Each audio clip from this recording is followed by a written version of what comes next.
Good morning students. आज हम हिंदी व्याकरण का लेसन नंबर 24 विराम चिन्ह करेंगे। विराम चिन्ह क्या है?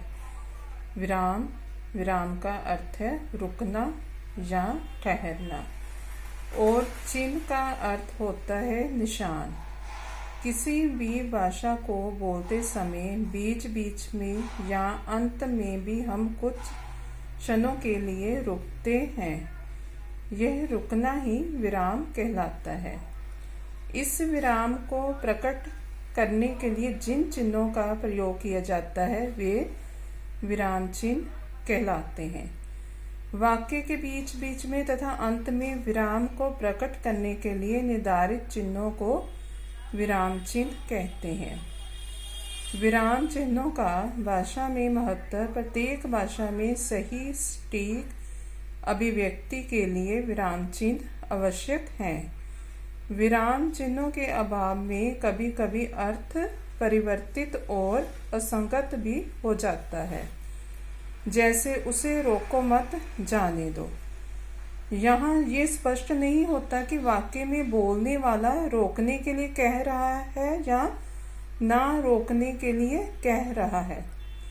इसी वाक्य को पुनः देखिए। उसे रोको मत जाने दो।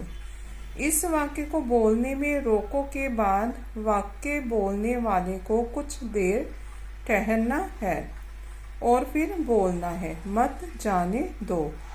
वाक्य का अर्थ अब स्पष्ट है कि वाक्य बोलने वाला रोकने के लिए कह रहा है। वाक्य में विराम चिन्हों का प्रयोग ना करने से जहाँ वाक्य में अस्पष्टता रहती है, वहीं उचित स्थान पर विराम चिन्ह का प्रयोग ना करने पर वाक्य के अर्थ का अनर्थ भी हो सकता है। उपयुक्त वाक्य में ही पुनः देखिए। उसे रोको मत जाने दो। अब इस वाक्य का चिन्ह मत के बाद लगा दिया गया है, अतः वाक्य बोलने वाले को रोको मत के बाद कुछ देर ठहरना पड़ेगा और फिर वह बोलेगा जाने दो। अब इस वाक्य का अर्थ होगा कि रोकना नहीं है, जाने देना है, जबकि रोको के बाद ठहरने का चिन्ह लगाने से इसका अर्थ था रोकना है, जाने नहीं देना है। अतः विराम का प्रयोग गलत या नहीं होने से भावों को समझने में कठिनाई आती है।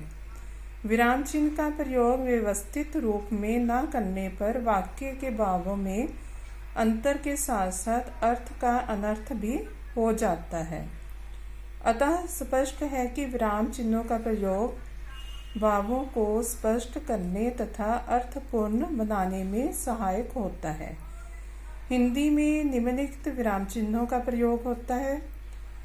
फर्स्ट है अल्प विराम, अर्धविराम, पूर्ण विराम, योजक चिन्ह, निर्देशक चिन्ह, विवरण चिन्ह, प्रश्नसूचक चिन्ह, विस्मय या संबोधन चिन्ह, उद्धरण चिन्ह, कोष्ठक चिन्ह, लाघव या संक्षेप सूचक चिन्ह, हंसपद चिन्ह। इसमें जो है टोटल विराम चिन्ह है वो है 12। फर्स्ट है अल्प विराम। पढ़ते या बोलते समय थोड़ा रुकने के लिए अल्प विराम का प्रयोग किया जाता है, जैसे सीता, गीता और स्नीता। ये सुंदर वृक्ष जो तुम देख रहे हो अशोक का है। सेकंड है अर्धविराम, जहाँ अल्प विराम से कुछ समय अधिक रुकना हो, वहाँ अर्धविराम का प्रयोग किया जाता है। अल्प विराम तथा पूर्ण विराम के बीच ये चिन्ह है, जैसे वे गुरु जी के प्रवचन में मगन हैं, भला जल्दी कैसे आ सकते हैं।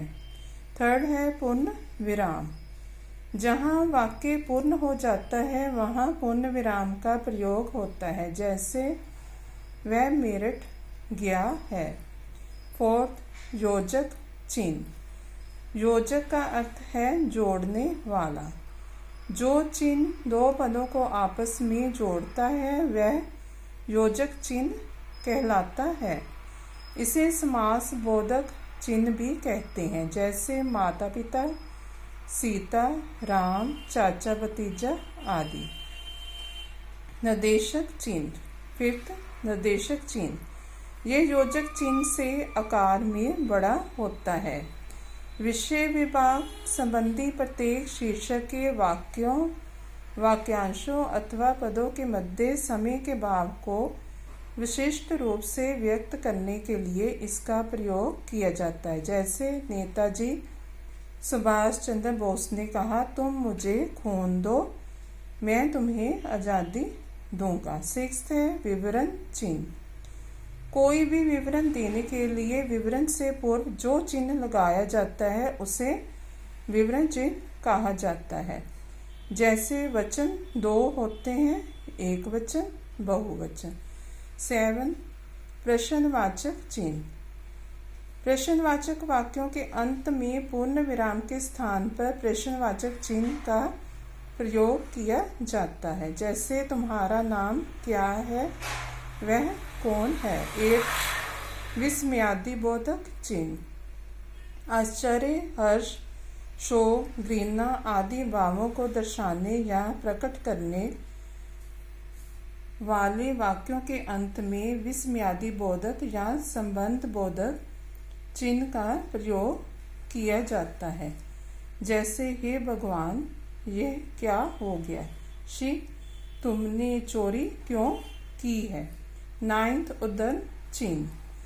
जब किसी की उक्ति को ज्यों का त्यों उद्धृत किया जाता है तब वहाँ उद्धरण चिन्ह का प्रयोग किया जाता है। जैसे हरिवंश राय बच्चन की कविता अरवि की सवारी में सूर्य का अत्यंत सुंदर वर्णन किया गया है।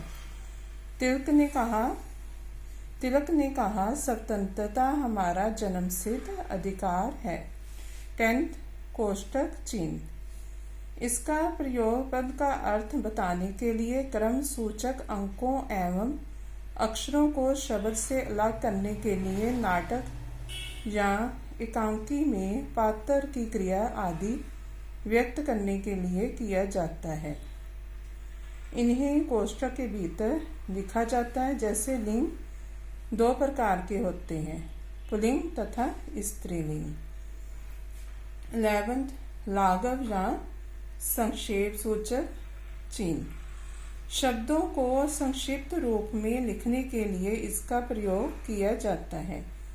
इसके लिए संक्षिप्त शब्द के बाद शून्य के चिन्ह का प्रयोग किया जाता है। जैसे प्रोफेसर के लिए ये वाला चिन्ह, डॉक्टर के लिए विश्वविद्यालय, चौधरी, पंडित आदि। 12 हंसपद चिन्ह।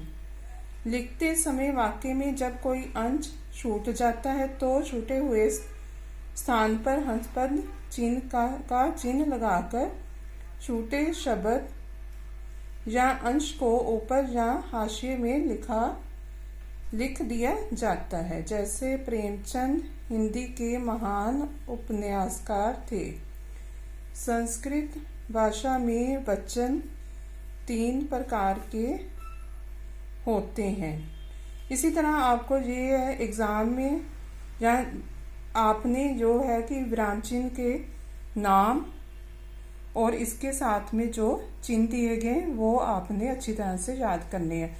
आपको एग्ज़ाम में चिन्ह आ सकते हैं, उनका आप नाम लिखोगे। अगर नाम आएंगे तो आप चिन्ह, आप उनके साइन बताओगे कि ये कौन सा चिन्ह है। थैंक्स।